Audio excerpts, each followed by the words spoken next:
Ladies and gentlemen, welcome to the Hank Russell invitation. Here on Millions.co, we are live. We got a legend with us tonight. I don't usually do this, but I'm going to say this. I've been watching this sport since Frank Shamrock fought Tito Ortiz, late 90s. Been doing this a long time. I've been covering this sport for a long time as well. I have a top 25 list. She's on it. And I have been very honored to have her on here. You know her as Girl Rilla, but her name is Liz Carmouche. What's up, Liz? How you doing? I'm great. Thank you for having me. Of course. So I saw August 15th, you won the flyweight championship. You know, I mean, KO, left hook, if I'm not mistaken. That is correct. Did you, okay. You obviously have some power, but you're not a southpaw though. Ambidextrous, so I do both. Okay. I think you were fighting but you were fighting traditional when you hit the punch though, right? No, I was fighting southpaw when I hit the punch. Were you? Okay. I didn't even think about that. Okay. Well, then that makes sense. I mean, you had a little bit more power to it, but I was very impressed. I was so happy for you. You know, I'm glad to see that you're still competing, and doing well, obviously. Yeah. Still staying active, training as much as possible, trying to get as many fights as possible. Yeah, I mean, you and I are about the same age, and I'm not going to say it out loud, but you and I are about the same age, and I'm going to tell you that you looked like you were a kid out there. I mean, you had a very good mobility, and you obviously showed veteran skills. Thank you. Yeah, and I appreciate you not saying the age. It helps me feel better. No, just know I'm there too. I'm with you. I'm with you, but I mean, you're still dangerous. I mean, and you just proved it, less than 6 weeks ago. So. But what's next? I don't know. With PFL, I really expressed my interest in being able to go back to bantamweight. I've gone down. I've done all the weight cuts at flyweight, and I want to be able to open up another division. I just think that I still have everything it takes to keep fighting. But with anybody, weight cuts take a toll on your body. And I know that if I could eliminate that as the main trouble in my life, that I could keep a long reign and just keep on taking that PFL belt every year. And I think that there are a lot of really skilled women in the bantamweight division that aren't having an opportunity to fight. Really, the only organization that has bantamweights is the UFC. And if Kayla Harris hadn't won that belt, we would be seeing the bantamweights go away in the UFC, and there wouldn't even be a 135 division anywhere. So I would really like to be able to get that going in PFL and have a flyweight and a bantamweight division. Yeah, it shocks me that they don't have a bantamweight division. I didn't even know that until you said that. I mean, it's because it's in the middle. I mean, Yeah, in PFL there is only one weight class for women. It was that they had the 155 for a little bit, then they cut that and then went to 145. Then they cut that and they went to 125. They only maintain one female weight division at a time.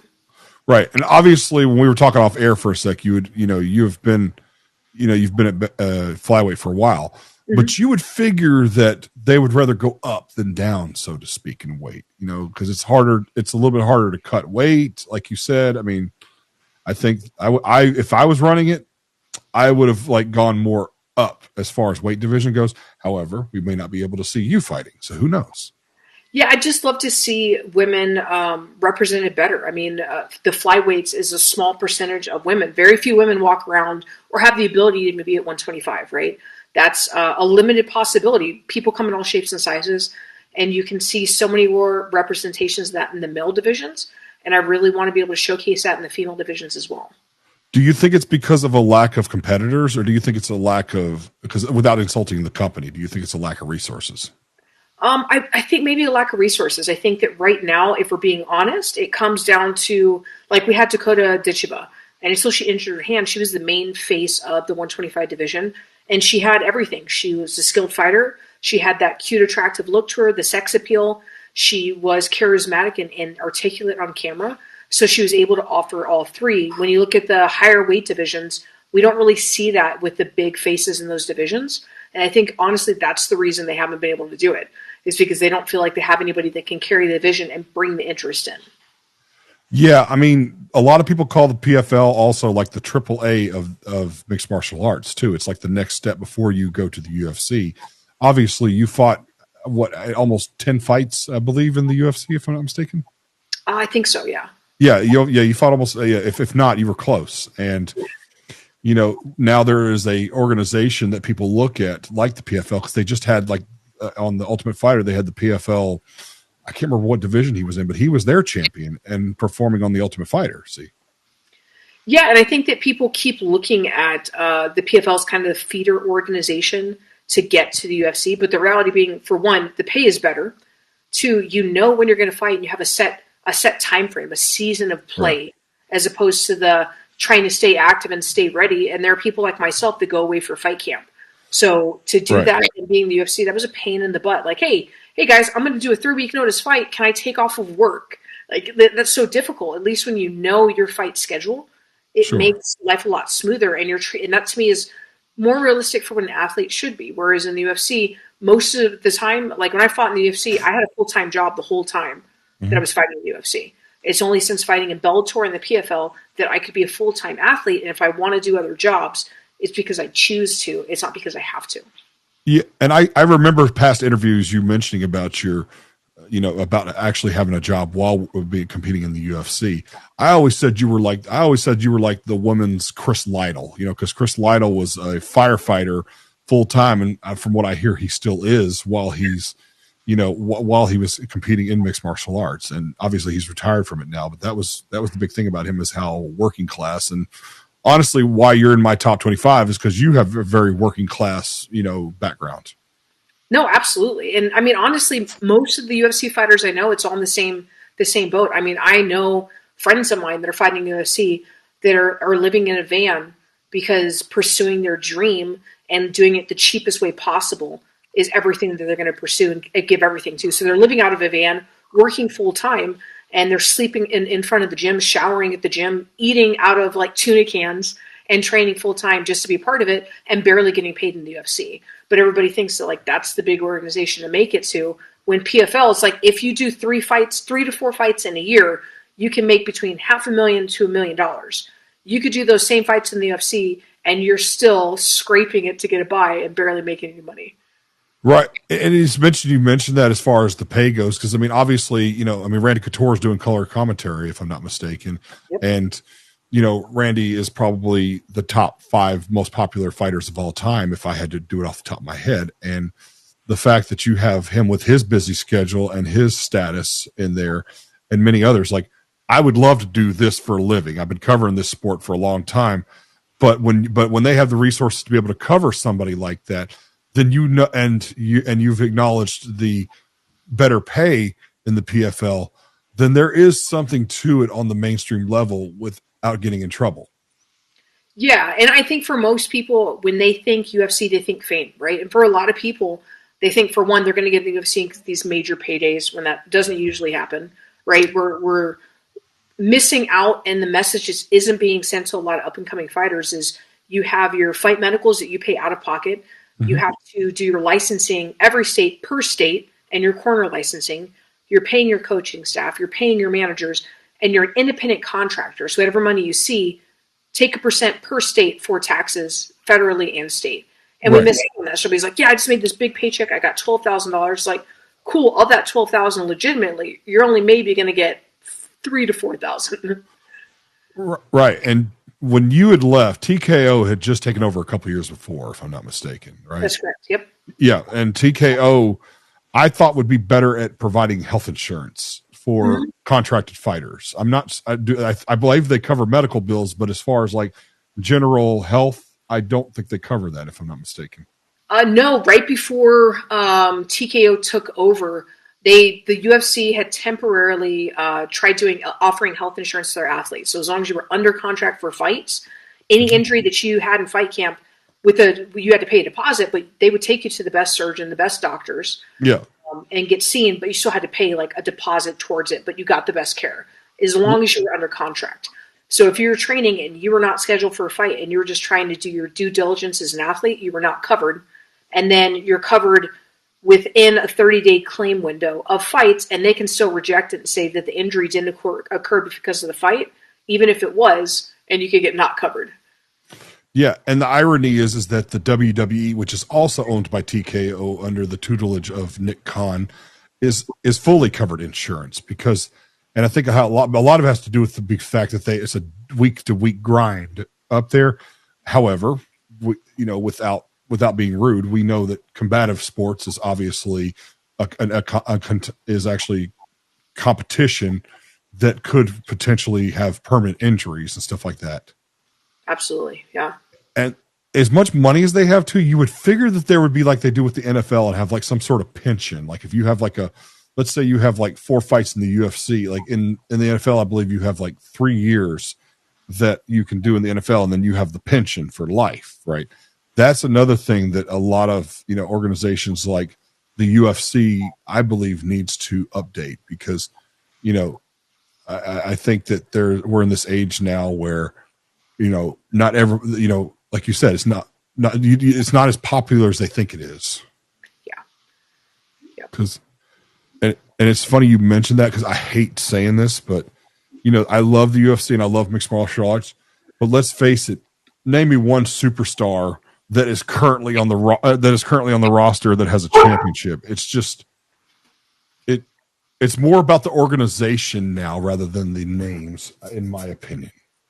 Yeah, and I mean, the way it was explained to me, and I was told outright, is that the UFC is a revolving door.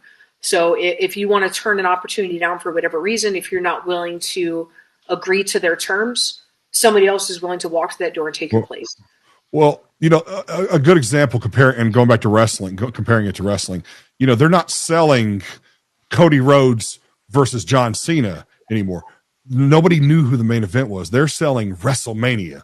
Same thing with the UFC. They're not selling John Jones versus, Daniel Cormier anymore. They're selling UFC 314. That's what they're doing now. It's not selling the fight. It's not selling the fight specifically. It's selling the actual event. Exactly. And that's why I think that it's a very smart move that you are in the PFL, especially in your prime, which I don't care what anybody says, you are in your prime. You don't believe me? Go check out the footage on August 15th. Yeah, no, I definitely think that I made the right decision. Things were weird coming out of Bellator, having been the Bellator champion, and then transitioning into the PFL. But again, it's always hard for me. I'm trying to tell my son and tell my wife, like, hey, I don't know the next time I'm going to fight. And then we get 3 weeks notice. I'm like, all right, guys, I'm going to go train all day. I'm not going to see you for the next 4 weeks, right, going into the fight. Yeah. And then not knowing. It's just taking a phone call because you want the opportunity of a lifetime. And if they're going to give you a 3-week notice fight and that's going to put you in contention for a belt, you're going to do that, right?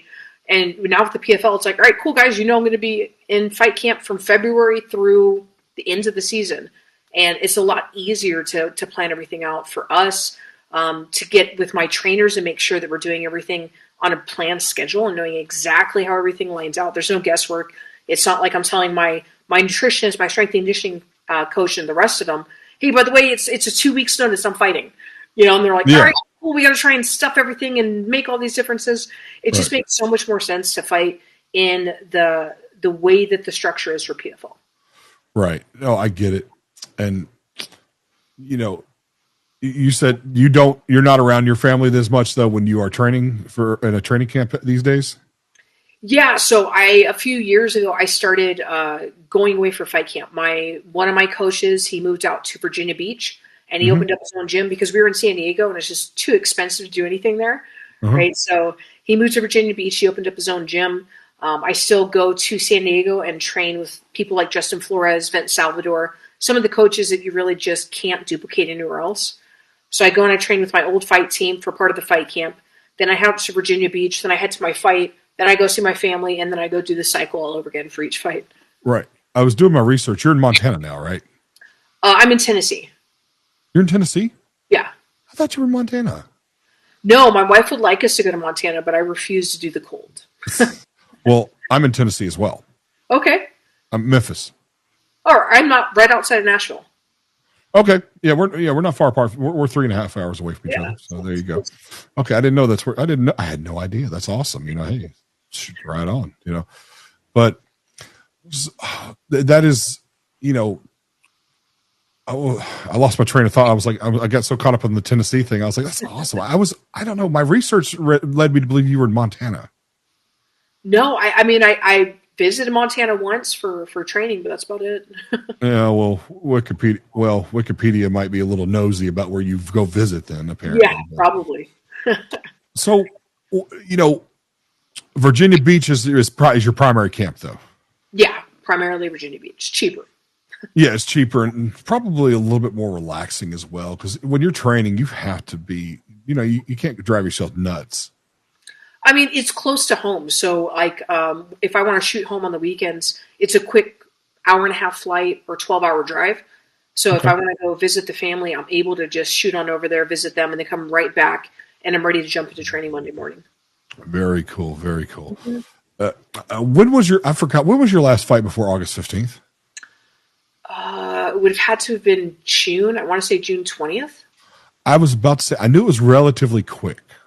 Yeah, so for the PFL, it's a compressed schedule. So we're fighting usually between April and August and doing 3 to 4 fights in that time span. I thought so. And I catch as many of them as I can. Obviously, because of doing this, I can't catch all of them. And I have my watch parties and stuff like that. But I do the best I can with it. But I was able to catch the August 15th one, so I was happy about that. But we were talking about weight cutting earlier. I mean, it is every fighter I've ever talked to that brings it up. They always mention the weight cut as being the hardest. Is it getting whole? All right, I'm doing this nicely. Obviously, we're not kids anymore. Yeah. Is it harder? I think it's only harder. Not anything to do with as we get older. Simply to do with I didn't have a combat sports background, and I was taking my nutrition into my own hands. And on top of that, I have a very, very high bone density.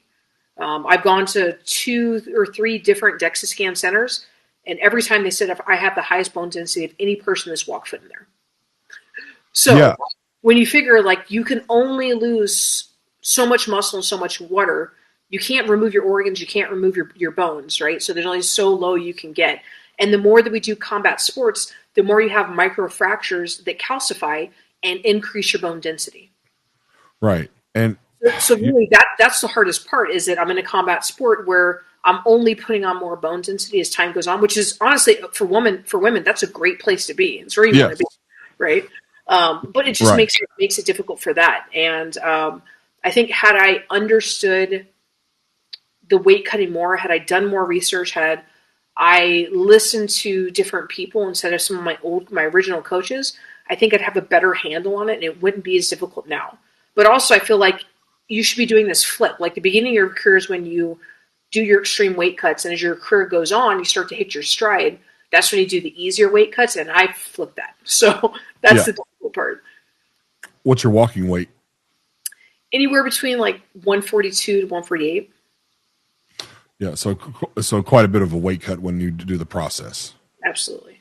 Oh, I believe it. No, I mean 125, and that's a dramatic weight cut. I mean, but obviously you've been able to handle it, and you were always pretty solid for I mean, even when you fought for the title in the UFC, you were pretty solid. And I was thinking, we were talking off the air, I was like, okay, I see it, but I don't. It's like. Yeah, definitely. When I was a bantamweight, I thought I was cutting weight for what I was doing. Like I'm like, yeah, I get to. I wasn't doing things calculated. I didn't do all the research. I didn't do my due diligence in that respects. And I was like, yeah, I have a cheat weekend where I get to eat whatever I want for Friday through Sunday, and then Monday through Friday afternoon, I'm eating strict. I'm eating clean. And at 125, there are no cheat meals. There's no like weekend. There's no crazy nonsense. None of that. And I was like, oh, this is different. Okay. And I would just step on the scale at 135. It was just like, let's just not eat junk food on the weekends and go out and have, like if I want to eat these gigantic meals and have a 48-ounce steak, I can do that. Mm-hmm. I can't have that same benefit at 145 at 135. So 125 is different. I was laughing at Matt Serra years ago. Matt Serra obviously won the welterweight champion in 2007, I believe it was. But he cracked. What made me laugh about him is that he's 5'6", right, and who fought most of his career at lightweight, but said, "No, I want to be able to have that slice of pizza every once in a while, so I'm gonna fight at 170." Yeah, and I feel the same way. Like I would love to be able to not live and die by. Like, I have to bring my food scale with me. I measure every little thing that I do. I have my app, taking pictures, plugging it all in. I would love to not have to be that strict of an athlete and just solely focus on the combatives aspect and the strength and conditioning aspect and recovery, instead of like every day it's wake up and planning out every single meal and plugging it in and weighing everything and balancing all out. Yeah, I'd love to be able to be like, yeah, I got to enjoy a piece of pizza, instead of like, oh, you had a piece of pizza and you're going to regret it for a whole week straight as a result. Yeah, no, I get it. I hear, like, I'm friends with Jarrell Willis, and he's from the same city I am and stuff like that. And Jarrell was describing a lot of what you were just describing about the eating and stuff like that, how he just has to be anal retentive about what he puts in and how much he puts in. Like, a lot of people do things because they're losing weight to be at a healthy weight, right?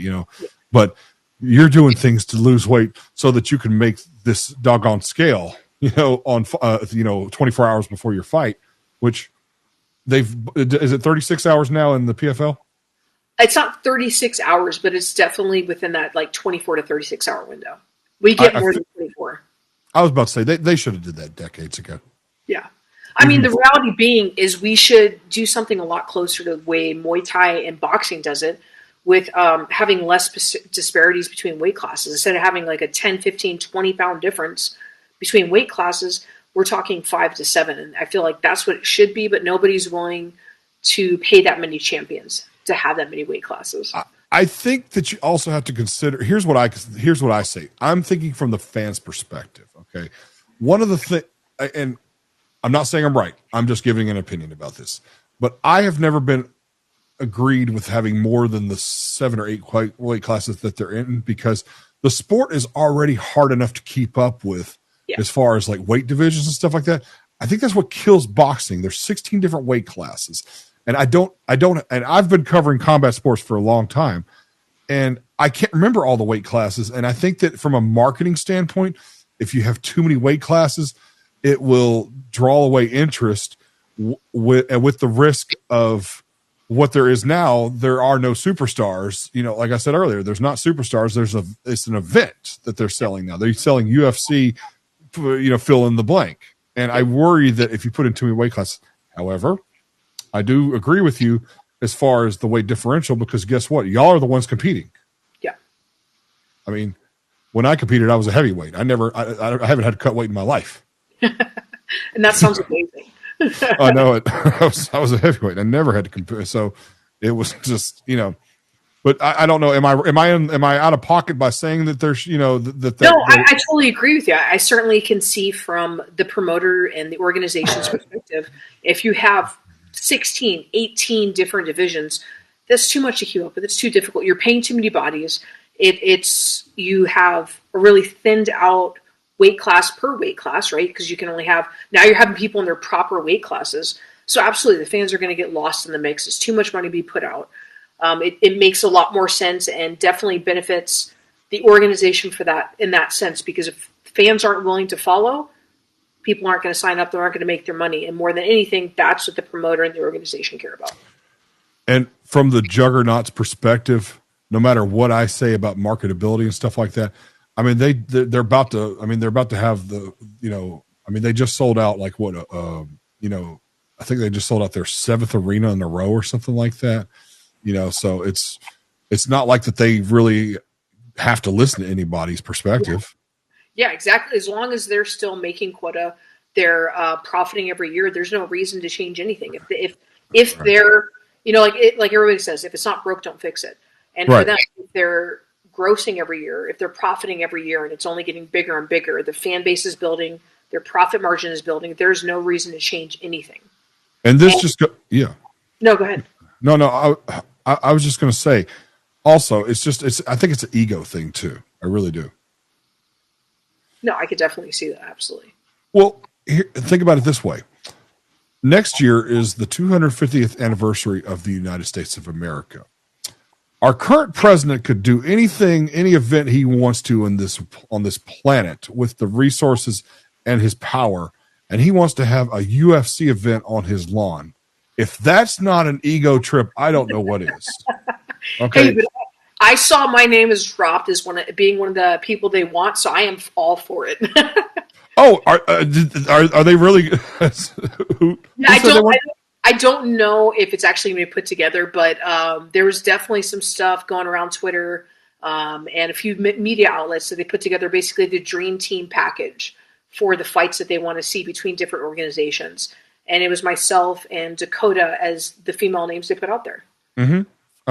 I told you earlier, you're in my top 25 of all time. I would certainly entertain the idea of having you at the White House on the Lawn. I mean, that'd be another like amazing bucket list history making event that I would love to be a part of. And obviously you wouldn't have to drive too far from the training camp. That helps. I mean, Absolutely helps. I didn't, I've been to the White House when I was 14 years old, and I don't remember if the backyard could fit 15,000 people on the lawn. I mean, yeah, I don't even know. I mean, at least when you think about logistically how it's positioned, as far as like them considering all the different threats and stuff, it seems like they can kind of control the setting for it to be safe to be able to do it. Mm-hmm. But as far as having people in attendance, that seems like a really difficult spot to be able to do it. I think it really just be their main income stream for it would have to be streaming online. Yeah. At your training camp, are there any notable names that you train with? Not names that people, I would say for the most part, I don't train with a lot of big names. I train with a lot of phenomenal fighters and competitors that are amazing at what they do. Yes. There's a lot of people I would say are stronger in a position of being great supporters rather than being competitors. And then competitors that just haven't had the chance yet to be able to shine their light and are up and coming and just haven't made that transition yet. About 6 weeks ago, I interviewed Ron Fields. I don't know if you remember him or not. I do not. Ron Fields went up for the light heavyweight Bellator championship a long time ago. He's 50 years old now. He just fought, and he's still fighting. And I think he's had some UFC, or he's had some, he's fought some notable former UFC fighters and stuff like that. The point I'm making is that he trains at a camp where he's the only pro, and he feels like he's not being challenged enough. Is that the same case where you're at? Yeah, but I think that I have a little bit of a different approach to it. Like, I don't like to roll live. I don't like to spar.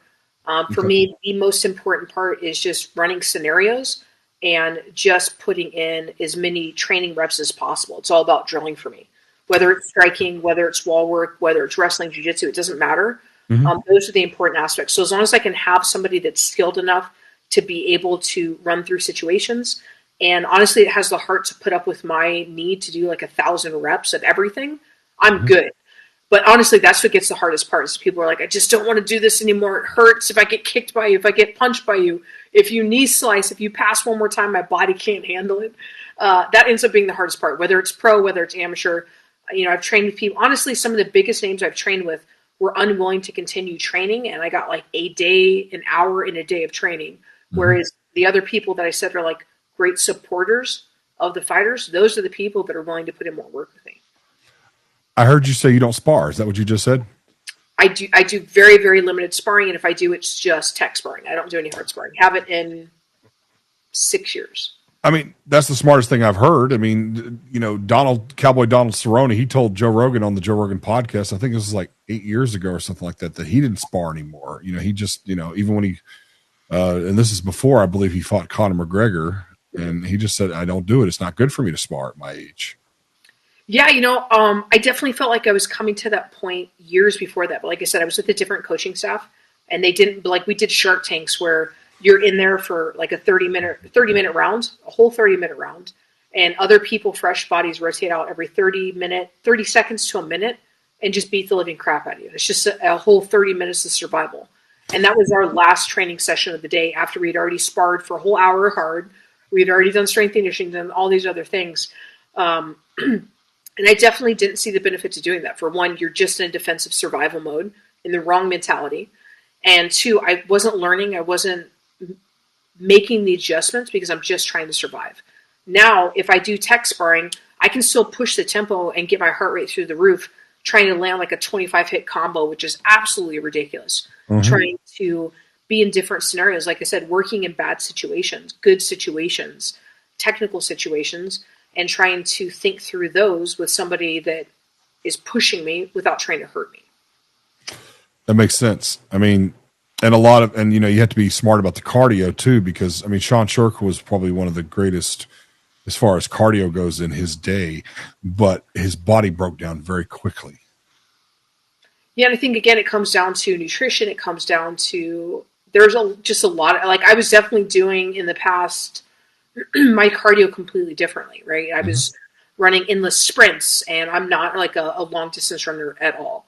But doing sprint drills after I'd already done all this intense stuff, and then I have to be on slow burn cardio for an hour straight every single day, minimum up to 2 hours, and it's just too much. And that's why I had to hire a coach to be in charge of that, to moderate everything and give me a schedule and be in charge of it, because they know that if it's up to me, I'm going to burn myself into the dirt, because if I don't feel dead every night and exhausted, if I feel like I can barely move, then I'm not satisfied, and I feel like I don't do enough. I have to have other people in there that go like, no, you did enough, calm down. It's okay to rest and to do some recovery stuff.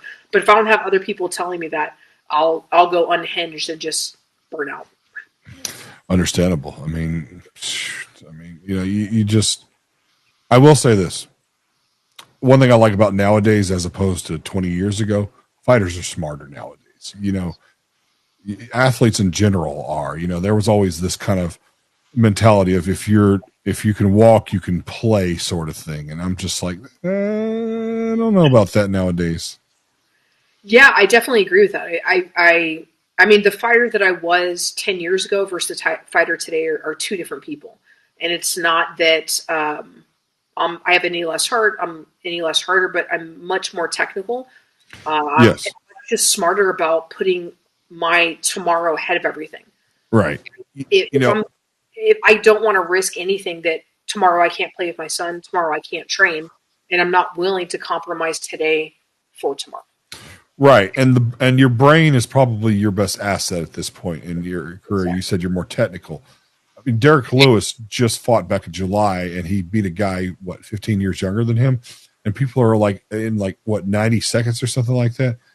And I'm thinking, and everybody was like, well, how does that happen? I'm like, because he's smarter. He's wiser. He didn't, as he said, he ain't find no tomato cans.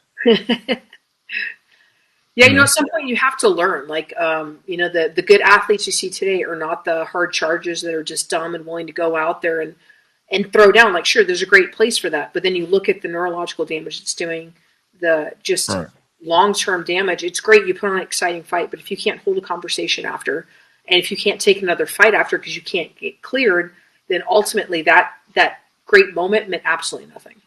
Right. I mean, we would love to see the next, fight anybody, anywhere, anytime, and has the popularity, almost like a Chuck Liddell or something like that. Mm-hmm. But at the same time, I mean, we have to be compassionate towards the fact that sports is a form of entertainment. Okay. We need to understand that this is not a do or die thing for the fans. Yeah. And I think that message has changed. It really wasn't. It was sacrifice anything for the moment. And you do anything, and the fans weren't understanding. Your own teammates, your coaches, nobody was understanding. And I think we've created enough knowledge and put it out there and allowed it to be accessible to everybody to understand how crucial it is to take care of yourself for the future. Absolutely, absolutely. Liz, it's been nothing but an honor having you on here. I've was telling you off the air, I've been looking forward to this for weeks, and I was shocked that I was like, wow, a legend in the sport. And I'm so grateful that you came on. I wrote you on Instagram. I hope this isn't the last time I talk to you, even if, I'm just glad to have you on. And I know you probably have to do interviews with several people and stuff like that, but I hope to be able to do this again one day, especially like when you're about to fight or something like that. But if you check your DMs on Instagram, I wrote you, so. I will. Thank you. Absolutely. Absolutely. Do you have anything to say before I let you go? No, just be on the lookout, hoping for some big things in 2026 with PFL, hoping to hopefully add a 135 weight class. If I can get everybody on board, I think we can make that happen. I love it. I love it. I guess I'll close this out here. Ladies and gentlemen, it has been nothing but an honor interviewing this legend. And, you know, you could have been doing anything else, but you decided to join Liz and I tonight. And we're so grateful that you did. Ladies and gentlemen, it has been Hank Russell Invitation here on Millions.co. Until next time, y'all have a pleasant evening.